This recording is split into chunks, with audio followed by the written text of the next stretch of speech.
We are going to do a walkthrough of a Uhling HP3000 case clamp. This is an extended length HP3000. Instead of the normal 55 inches of length capacity on the normal model, this one sports 98 inches of length, 96 inches of height, and a depth of 24 inches. Uhling case clamps have very fast setup times. It only takes a matter of seconds to adjust those dual pod pressure bars and to adjust the gain tree.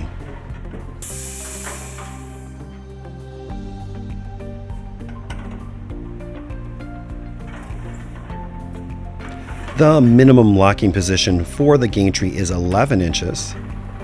With those pods fully extended, you will have 7.5 inches.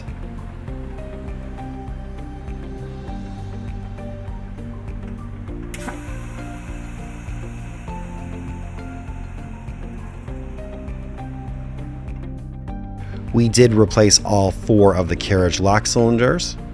This Uhling HP3000 has no air leaks and is ready to be put back to work.